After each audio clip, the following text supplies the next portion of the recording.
三哥，你别跑啊！让我切条腿烤了垫垫肚子。嘎！救命啊！你热疯了吧？我是神兽，不是走地鸡。哎，大哥，你就算饿了，那乌鸦一身黑毛，看着也下不去嘴啊。大哥别闹了，快看！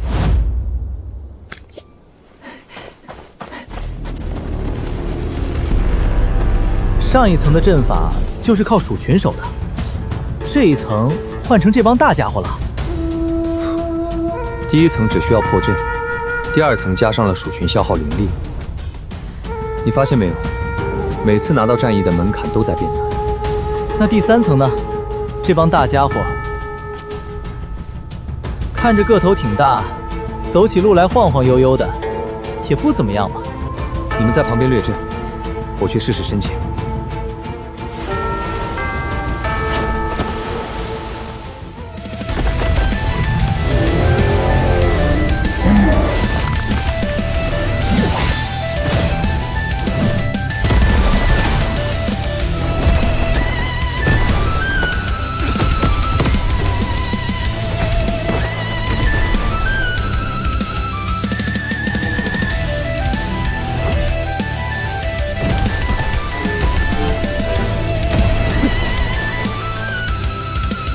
无限重组。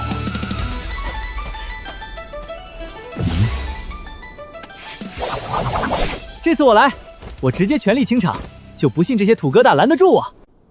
你换女装上，哼，等出去了，我就加入江家。你不会看上我了吧，大哥？呸！想啥呢？你女装的动作比现在快30%。大哥，别忘了加入江家。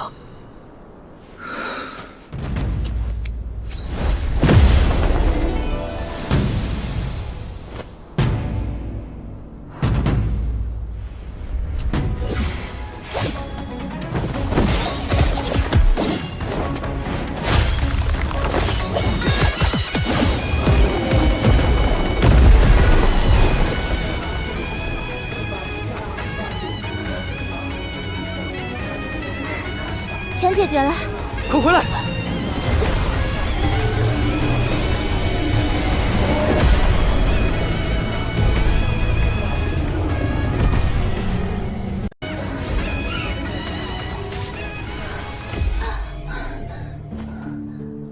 我的灵力怎么空了大半，恢复速度慢得离谱。这片小世界本身就是个消耗阵法，天上的双日将灵气炙烤得充满暴躁的火元素，其他属性的修士在这里，灵力会加速流失。但对我来说，这里就是绝佳的补给站。三哥，给他来个全身桑拿。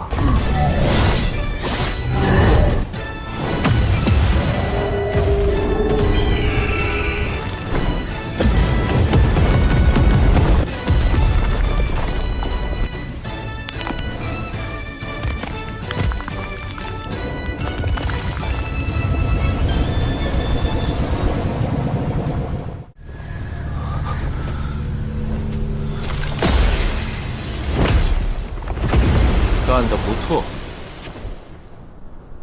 总算有懂事的把活干完了。把战役给本王送过来吧。我送你个大头鬼！想要让你家老祖宗来求爷爷。姑娘，我乃大唐李元霸，跟我走，以后吃香喝辣。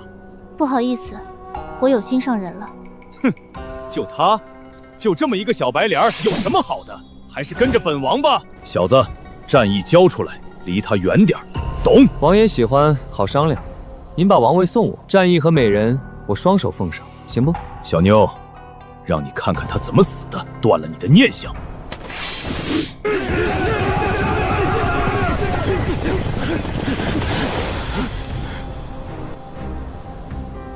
小子，乖乖认错，说不定留你条命。三儿，干活，快点！嘿嘿，瞧好吧。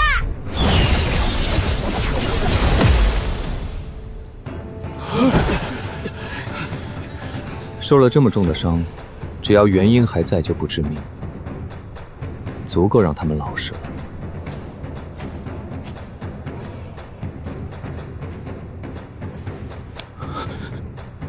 上次有个特嚣张的，现在坟头草大概有1米高了吧？道友，误会，都是误会呀！哟，怎么不狂了？鸟爷说笑，我就是想给二位添个乐子罢了。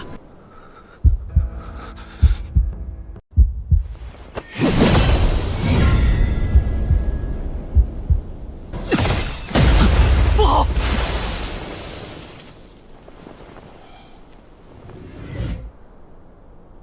道友，就是江白吧？你知道我？天骄榜上的人，我都认识，有这实力我却没见过的，只有你。那你为什么还要多此一举？首先，我是大唐军人，兵者，诡道也。其次，我才是天骄榜第7的李元霸。好一个兵不厌诈！你是个值得尊敬的对手。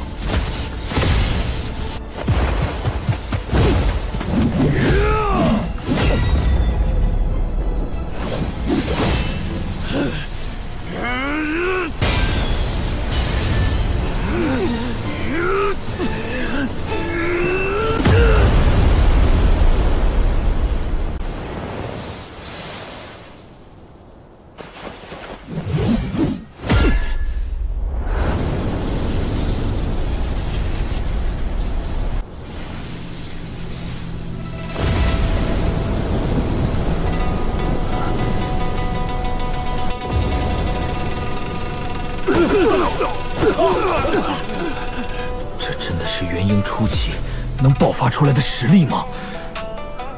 恐怕就是化神初期，也就这样了吧。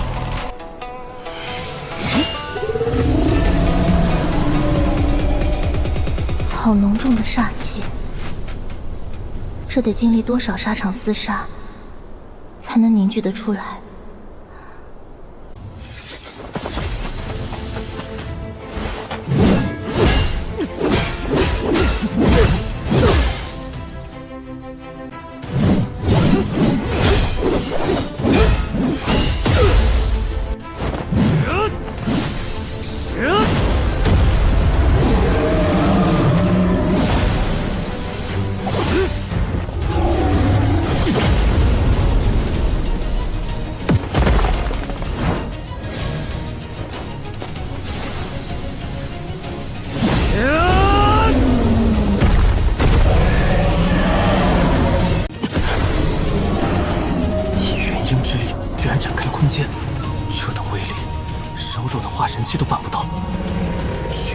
以命换命，军人血性，我有何惧？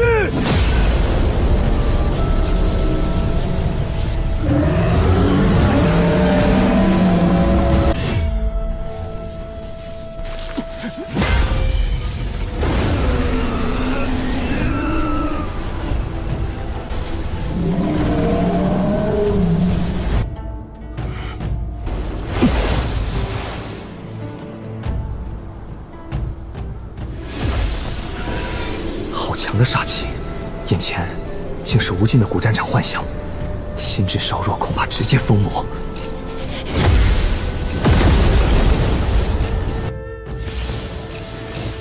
魏王殿下，不用谢。这煞气是我历经无数杀戮才温养出来的，没想到他体内的劫掠之力竟是天克。江白，你很强。强到我看不到任何胜利的希望，所以接下来这一击将会赌上我的所有，希望你不要留手。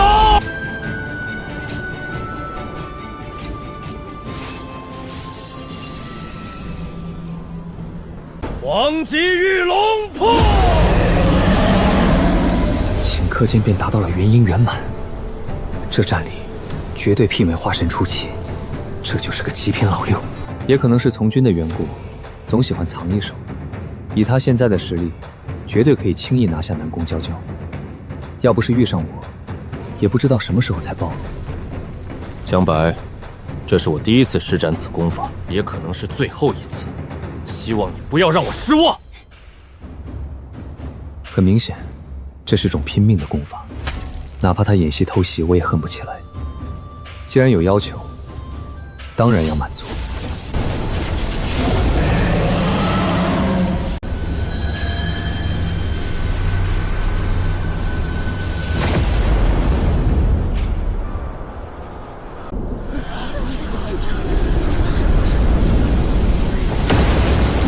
怎么回事？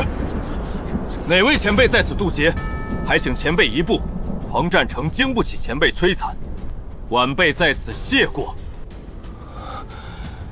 在我的印象里，只有渡劫期老怪，渡那传说中的飞升大劫之时，才会出现此等天地异象。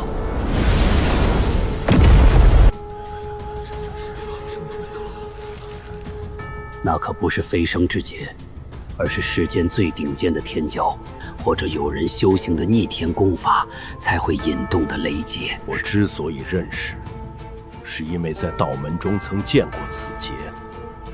二师兄，切勿声张，一切等那群孩子们出来再说。无论是谁，记住，我道门死保。是，明白。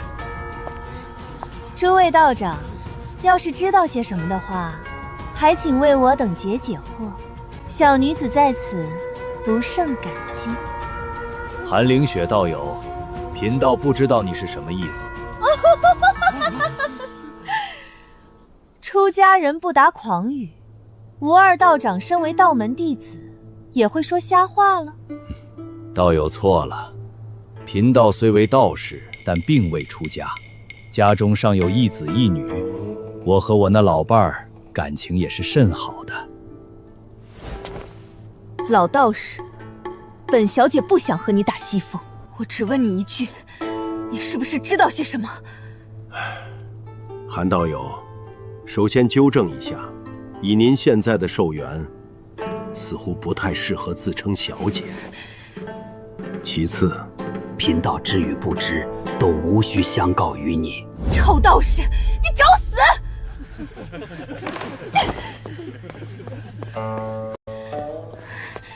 迟早砸了你的破道观！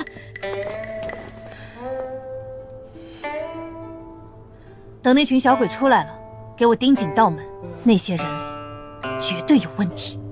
二师兄，魔教那妖女是不是察觉到什么了？无妨，他们也只是靠猜的，咱们以不变应万变即可。倒是书院这边不太好办啊。正所谓咬人的狗不叫，书院相比魔教更让人担心。哼，读书人心都脏。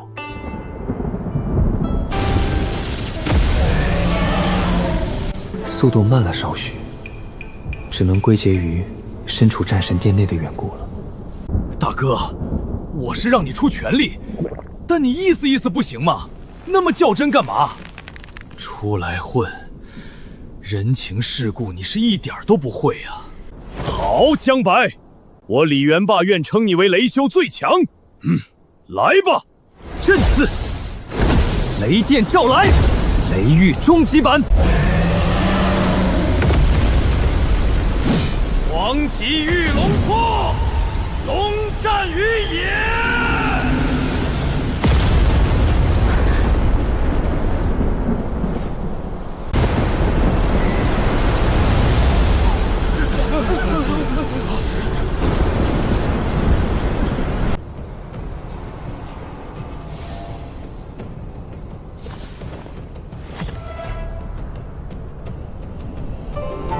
走了。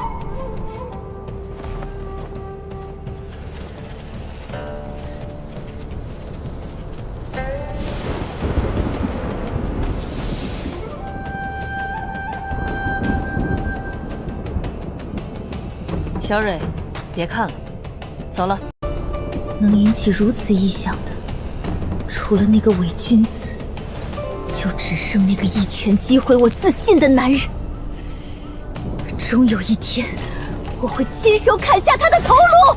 至于依靠魔教的力量，我从未想过。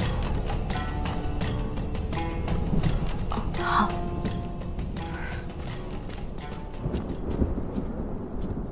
死神棍，臭神棍，明明也来了，躲起来不见人，活该给我爹占便宜。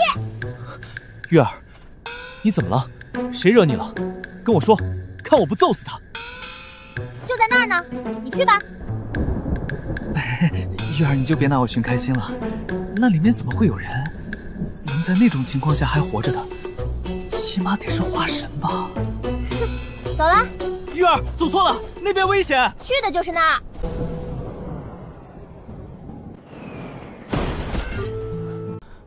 我们本无仇怨，他偷袭在先，我也不在意。这人实力强，心胸宽，狠得下心，真的让人讨厌不下来。可惜，到了这一步，由不得我们。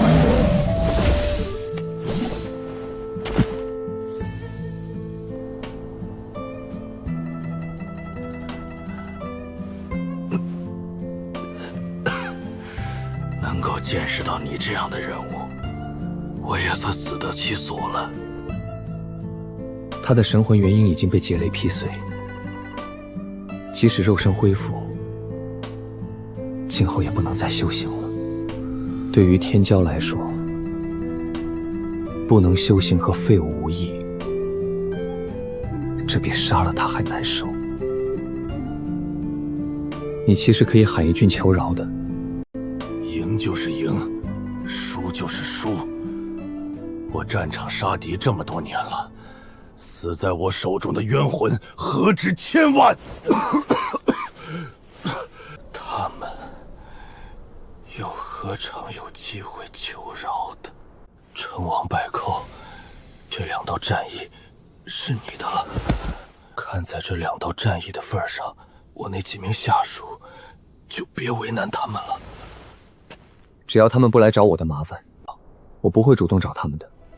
父皇总说，留得青山在，不怕没柴烧。这下不知道他该怎么骂我了，可惜我是听不到了。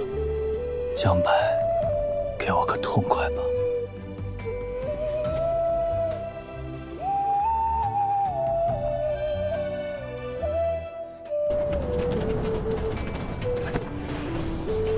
本想杀南宫娇娇没杀掉，没想杀李元霸，他却死在我手里。这造化弄人的世界呀！不过，我也不后悔，毕竟是他先招惹我的。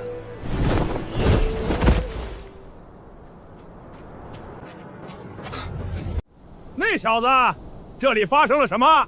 还有，你手里有战役吧？交出来吧！一切都是上天的安排，此时不发泄一下，更待何时？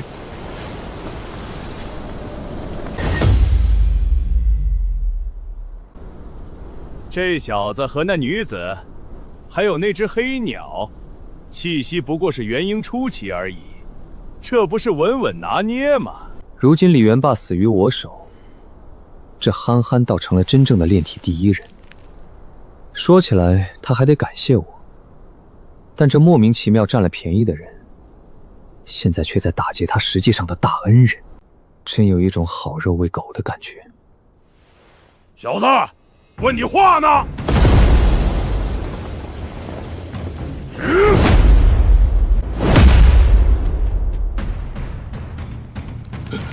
怎么可能？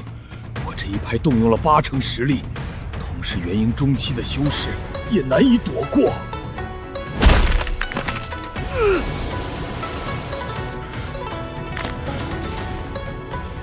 那小子，你叫什么？江白。江白，没听过。打都没打过，怎么就能排我前边？这不是扯呢吗？没听过，没听过。你很不错，来打吧！肉身枷锁，一阶段解放。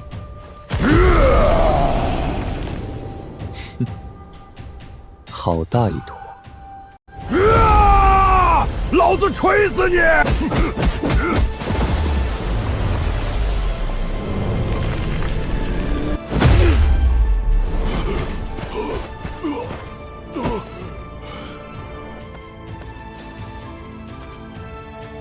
绝对是个当沙包的好苗子。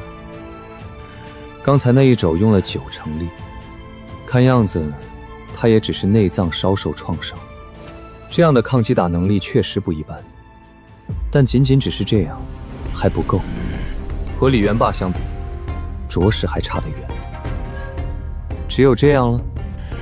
第二次，这是第2次被人小瞧了。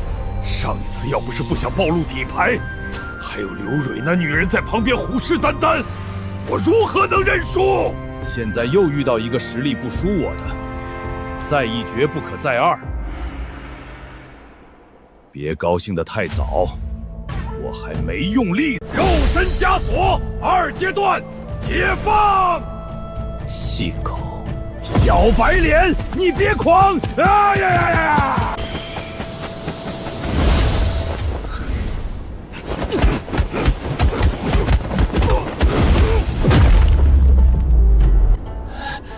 这小子的拳头太硬了，每落在我身上一拳，都让我有种喘不上气来的感觉。怎么可能完全造成不了任何影响？这是从哪儿冒出这么多炼体高手的？越打心情越高兴，之前的郁气也随之消散了不少。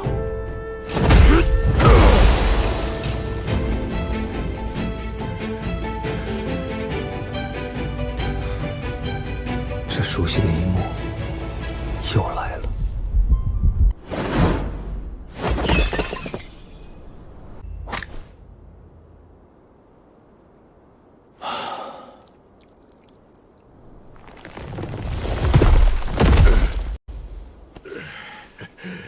选吧。刚才明明还喊打喊杀的，嚣张的不得了，怎么突然就赔款了呢？这选北域的打法向来如此，打不过就赔，倒也是见怪不怪。东西是好东西，但我压根不缺啊。这些年算卦多出来的宝贝，花都愁得不知道怎么花。我最缺的还是气运值。怎么不满意？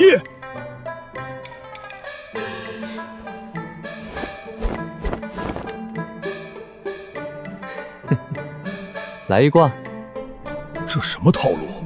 难道是久居选北苦寒之地，已经跟不上节奏了？现在南方人打仗打输了，都不兴赔钱，改算卦了。道友，你说怎么办就怎么办，我都听你的。上道。那么你想算什么？在选北域也没什么要算的东西，吃不够去林子打，无聊了找人打架，日子充实快活。实在不行，还是再打一架好了。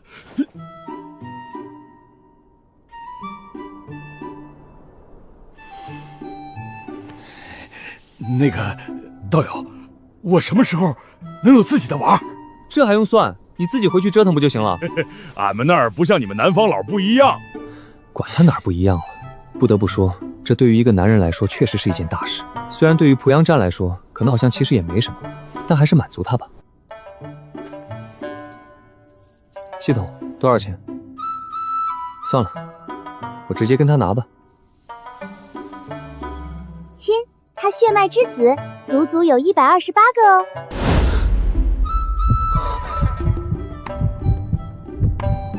哪怕是种猪也没他牛逼啊！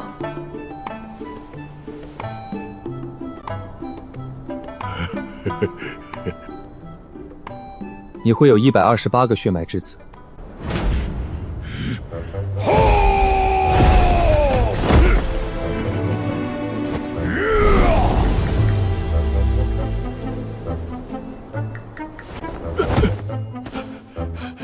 道友，不对，按你们的说法，应该叫你先生。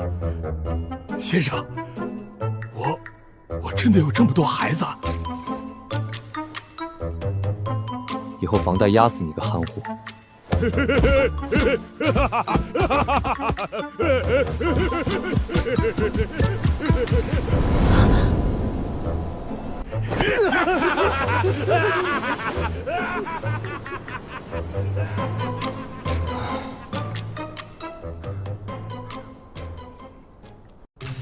天骄们就是有钱啊，哪怕是从玄北域来的濮阳战，也不缺钱。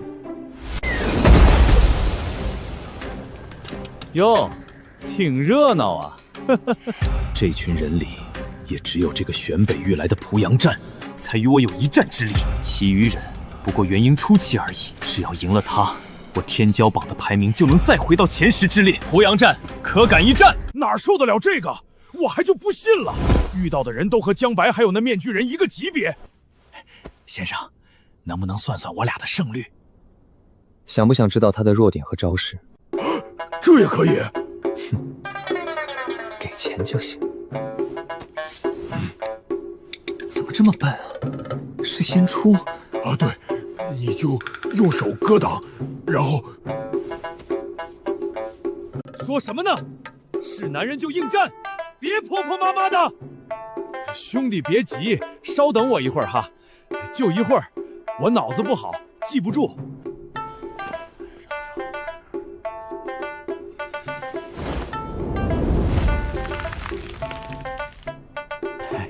兄弟，实在不好意思，让你久等了，咱们这就开始吧。哼，磨磨唧唧的，你们玄北域的人都这么娘们儿？这家伙嘴真臭，就是不知道实力行不行。不过这身华丽的战甲着实让人羡慕。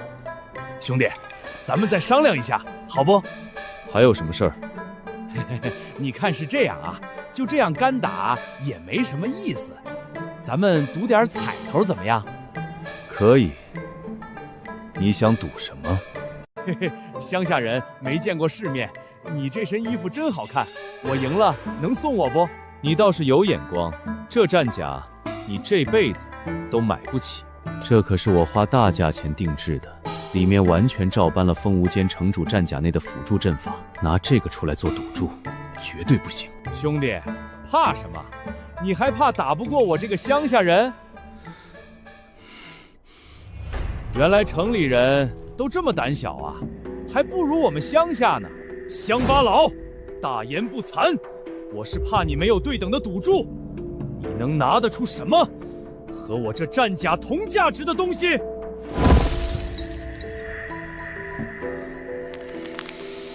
好，我就和你赌这一场，咱们一言既出，驷马难追。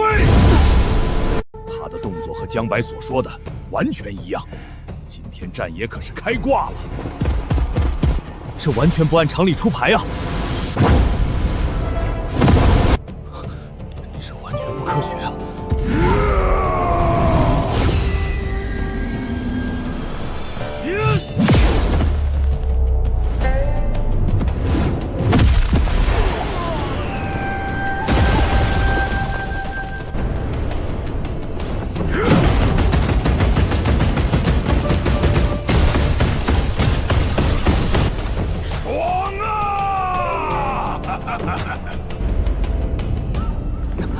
这剧本不对啊！即使打不过，也不应该差距这么大才对。我作为主修风系的修士，理应克制体修的才对。可这似乎一切都反过来了。一想到心爱的战甲即将穿在这个大只牢的身上，我就感到一阵窒息。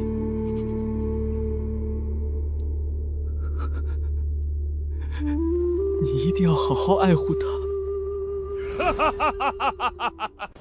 你别哭啊，大不了战甲我不要了。愿赌服输，我王猛是那种输不起的人吗？在第3层小世界内，灵力恢复速度受限，这伤没个10天半个月好不了。以我的估算，就算不敌，最起码也是持久战。风系术法克制体修，无所不在的风足以让体修感到严重的凝滞感。可刚才你不对劲。取巧了，取巧了！可以告诉我吗？是我唐突了。这都要归功于先生。分明年轻的很，修为更是只有元婴初期。遇到像我和濮阳战这样真正的天骄，根本不够看。先生可不是一般人，